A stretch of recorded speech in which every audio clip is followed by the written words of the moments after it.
যাকে সৃষ্টির দেবতা এবং কর্মের দেবতা বলা হয়, সেই পুজো সর্ববৃহৎ এবং সুবৃহৎ আকারে এখানে পালিত হয়। শত শত পুজো অনুষ্ঠিত হয়। আমি এর শুভক্ষণে আপনাদের সকলকে আন্তরিক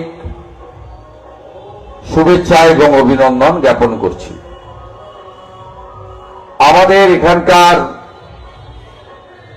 একঝাঁক ক্ষুদ্র ব্যবসায়ী, তারা দুর্গাচক ট্রেডার্স অ্যাসোসিয়েশনের নাম দিয়ে শ্রী শ্রী বিশ্বকর্মা পুজোতে তাদের সংগঠনের সূচনা এবং ঠাকুর বিশ্বকর্মা দেবের আরাধনার ছোট্ট ব্যবস্থা রেখেছেন।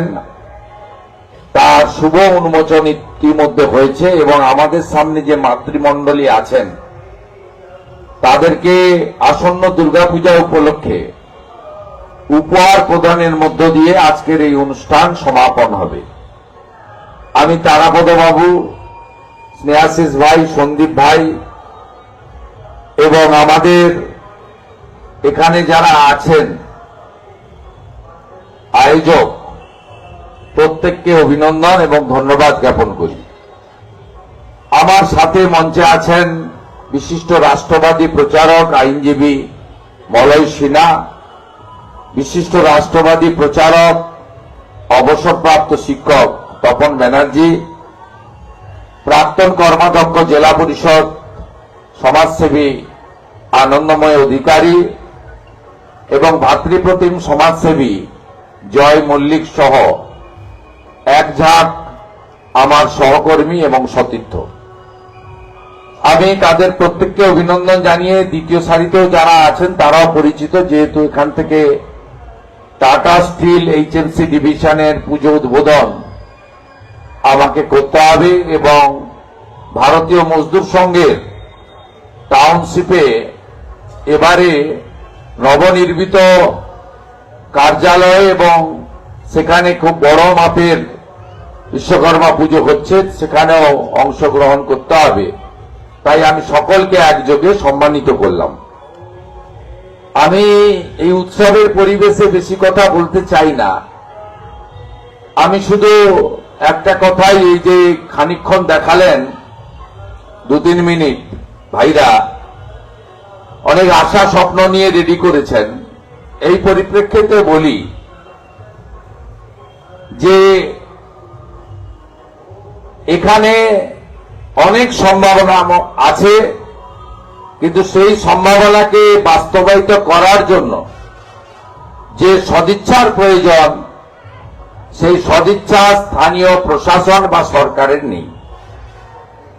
1 নম্বর, কয়েক বছর হল হলদিয়াতে পুরসভায় নির্বাচিত বডি নেই। আজকে 3 বছরের অধিককাল হলদিয়াতে প্রশাসক দ্বারা নিয়ন্ত্রিত। যে দলেরই হোক, এলাকার জনপ্রতিনিধি এবং নির্বাচিত কমিটির যে মমত্ববোধ থাকবে হলদিয়াকে এগিয়ে নিয়ে যাওয়ার ক্ষেত্রে, সেক্ষেত্রে বর্তমান প্রশাসকদের সে দায়বদ্ধতাও নেই, কারণ তারা ট্রান্সফারেবল জব করে এবং তাদের এটা পার্ট টাইম ডিউটি। এসডিও হচ্ছে প্রশাসক, তাকে বহু কাজ করে সামান্য একটা অংশ সপ্তাহে 1 দিন 1 ঘন্টা পুরসভায় দিতে হয়। তাই এভাবে উন্নয়নের চাকা যা গড়ার ছিল সে তো থেমে যাবেই। বলাইসখা ভৌমিক থেকে নোটিফাইড এরিয়া অথরিটি থেকে শ্যামল আদক পর্যন্ত যখন যে দলেরই পৌর প্রধানরা এসেছেন, তারা চেষ্টা করেছেন তাদের মতো করে, ত্রুটি থাকলেও চেষ্টা করেছেন, কিন্তু নির্বাচিত বোর্ড নেই। স্বাভাবিকভাবে আমরা এগোতে পারছি না, পিছিয়ে যাচ্ছি। দ্বিতীয়ত, হলদিয়া ডেভেলপমেন্ট অথরিটি, যার কিছুদিন আমি চেয়ারম্যান ছিলাম। হলদিয়া ডেভেলপমেন্ট অথরিটি মানে জমি অধিগ্রহণ করা এবং অকশন করে বাড়তি দামে উদ্বাস্তুদের ঠকিয়ে সেই জমি ব্যবসা করা। এই কাজটা ছিল আমি আসার আগে। আমি আসার পরে হলদিয়া ডেভেলপমেন্ট অথরিটি আইওসির গ্রিন ক্যানেল খনন করতে পারে লোক দেখল। আমি আসার পরে রানীচকে ফ্লাইওভার এইচডিএ এনএইচ এর সঙ্গে যৌথভাবে তৈরি করতে পারে লোক দেখল। আমি দায়িত্ব নেওয়ার পরে আমাদের পাতিখালি হয়ে হলদিয়া এনার্জি থেকে পাতিখালি হয়ে অ্যাঙ্কারেজ পর্যন্ত 16 কিলোমিটার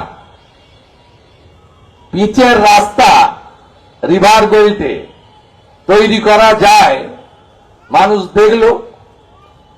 যারা একদিন বলেছিল অকল্যান্ড এবং জেলিংহাম চ্যানেল দুটো বন্ধ হয়ে যাবে, হলদিয়া মহেঞ্জোদারো হরপ্পার মতো ড্রাই ডকে পরিণত হবে, সেদিন মদনলাল মিনা ছিলেন পোর্টের চেয়ারম্যান, আমি ছিলাম এমপি। লড়াই করে ইডেন চ্যানেল খুলেছিলাম। অফিসার্স অ্যাসোসিয়েশন বলেছিল ভুল হচ্ছে, পাইলটরা বলেছিল যাব না, ঝুঁকিপূর্ণ। আজকে 135 কোটি টাকা দিয়ে ইডেন চ্যানেল সেদিন তৈরি হয়েছিল বলে আজকে হলদিয়া পোর্টে যে কটা জাহাজ আসছে বা বেরোচ্ছে, কারণ অকল্যান্ড এবং জেলিংহাম নন ফাংশনিং হয়ে গেছে পলি পড়ে। ইডেন চ্যানেল আছে বলে হলদিয়া আছে। আজকে এইচডিআর অবস্থা দেখুন, যে কটা বাল্ব লাগিয়ে দিয়ে গেছিলাম কেটে গেল, সারানোর লোক নেই। যে কটা রাস্তা ফেটে ফুটে গর্ত হয়ে গেছে, সারানোর লোক নেই। স্কুলগুলো কলেজগুলো জল পড়ছে, বিল্ডিংগুলোকে মেরামত করার জন্য এইচডি এর কোনো ভূমিকা নেই। স্বাভাবিকভাবে এই শহরের যে সম্ভাবনা ছিল, এবং সবাই করেছেন, আমি একা যে বলছি না, আমার আগেও এইচডি এর যারা চেয়ারম্যান ছিলেন তারাও চেষ্টা করেছেন। নিশ্চিতভাবে সতীশবাবু বন্দরের রূপকার, নিশ্চিতভাবে বিরাজবাবু কুমারবাবুরা হলদিয়াতে একাধিক সংস্থাকে নিয়ে এসছেন, আইওসি সহ সবই এসেছে আপনার হলদিয়া বন্দরের উপরে দাঁড়িয়ে। পরবর্তীকালে জ্যোতিবাবু এবং রাজীব গান্ধীর সময় কেন্দ্র রাজ্য সরকার মিলে পেট্রোকেমিক্যালও এসেছে। আজকে যদি দেখেন পেট্রোকেমিক্যালে স্টেট গভর্নমেন্টের শেয়ার পূর্ণেন্দু চ্যাটার্জি গোষ্ঠীকে বিক্রি করে দেওয়া হয়েছে। হলদিয়া এনার্জি কিভাবে 2010 সালে জমি অধিগ্রহণ করে হলদিয়া এনার্জি চালু করা হয়েছে আপনারাও জানেন, আমিও তার সাক্ষী। এক্সাইডের নতুন প্ল্যান্ট, ধানসরির নতুন প্ল্যান্ট, এপিজে লজিস্টিক, যে কটা উন্নয়ন, তার পরবর্তী সময়ে যদি বিগত 5 বছর হিসাব করেন, তৈরি করা হলদিয়া গ্রেডটা ব্রজলাল চকে ভাঙা ছাড়া এরা আর কোনো কাজ করেনি। এই কাজটা এরা করেছে। আর পুলিশ বাবা পার করেগা, কারো কথা বলার অধিকার নেই, পুলিশ পাঠিয়ে দিবে। আমাদের এক সাইডে আনস্কিল্ড জবের কন্ট্রাকচুয়াল ছেলেরা 21 সালে তারা কিছু দাবি করেছিল যে আমরা এত লোড নিতে পারছি না, 22টা ছেলেকে তাড়িয়ে দিল, কিন্তু তাদের আর রিজয়নিং হলো না। আমি দেখছিলাম, অপেক্ষা করছিলাম কতটা বাড়ে এরা। বাড়তে বাড়তে এখন নামতে শুরু হয়ে গেছে। সম্প্রতি কয়েকদিন আগে টাটা স্টিল এইচএমসি ডিভিশনে ভোট হলো। আমি ওই ইউনিয়নের প্রেসিডেন্ট। আমি আসানসোলে গেছিলাম। প্রদীপ বিজলি, মলয় সিনহা, জয় মল্লিক আমার প্রতিনিধি হিসেবে গেছিলেন। আমি ভার্চুয়ালি আপিল করলাম শ্রমিকদের, কর্মচারীদের কাছে, পার্মানেন্ট ইউনিয়ন। আমি তাদের স্মরণ করালাম যে এটা টাটা কত সালে নিল, টাটা এই কারখানাটা 12 সালে নিল, তার আগে অন্য সংস্থার হাতে ছিল। জামশেদপুরে কাটার প্ল্যান্ট কত আগে। আমি বললাম তোমরা এত পরে টাটা নেওয়ার পরেও 2013 সালে 31 ডিসেম্বর ওই কঠিন ঠান্ডা কুয়াশার মধ্যে সন্ধ্যা 7টা থেকে রাত্রি 1টা পর্যন্ত হলদিয়া ভবনে আমি মিটিং করে জামশেদপুর টাটা কারখানার সমান বেতন এই এইচএমসি ডিভিশনে করে দিয়েছিলাম 2013 সালের 31 ডিসেম্বর, বছরের শেষ শীতের রাত্রে। আমার আবেদন, সবাই অকৃতজ্ঞ হয় না, অতীত সবাই ভুলে যায় না। আমার ইউনিয়নের যে প্যানেল, আমার ইউনিয়নের যে প্রতীক ছিল সিংহ, সেটাতে আমরা পেলাম 128টা ভোট। আর যারা এখন মালিক, যারা তোষণ আর ভাতা ছাড়া কিছু বোঝে না, আমাকেই মেরে দিত এসডি অফিসের সামনে। আমার অপরাধ, আমি মুখ্যমন্ত্রীকে হারিয়েছি। আমি সার্টিফিকেট নিতে এসেছিলাম, একদম একটা নির্দিষ্ট সম্প্রদায়ের জিহাদিরা এত বড় বড় পাথর, আমি যেমন কোচবিহারে বেঁচেছিলাম বুলেট প্রুফ গাড়ি থাকার জন্য, সেদিনও আপনাদের হলদিয়া এসডি অফিসের গেটে আমার মরদেহটা আপনাদের নিয়ে যেতে হতো। সেদিনও আমি বেঁচে গেছিলাম, বুলেট প্রুফ গাড়ি আমার ছিল বলে। এত বড় বড় পাথর। এই লোকেদের, গুন্ডাদের তৈরি করা ছাড়া আর 200-500 টাকা ভাতা দেওয়া ছাড়া পশ্চিমবাংলায় আর কিছু নেই। আমাকে কেউ তাড়ায়নি, আমি সব ফেলে এদের তাড়ানোর জন্য মাঠে নেমেছি। আপনাদের আশীর্বাদ চাই। 6,888টা কারখানা বন্ধ হয়েছে বর্তমান রাজ্য সরকারের সময়। 6,888টা টাটার মতো লোককে তাড়িয়েছে। ক্ষমার অযোগ্য কেউ বলতে পারেন না, আপনিও তখন ওদের দলে ছিলেন। একদিনও আমাকে আপনি দেখাতে পারবেন না আমি টাটার কারখানার সামনে বসে তাড়ানোর কাজে মমতা বন্দ্যোপাধ্যায়কে সাহায্য করেছি। টাটা আমাদের শান, আমাদের মান, আমাদের গর্ব। এরা টাটাকে তাড়িয়েছে। এদের কাছ থেকে ভালো কিছু আশা করেন? এরা তোষণের রাজনীতি জানে।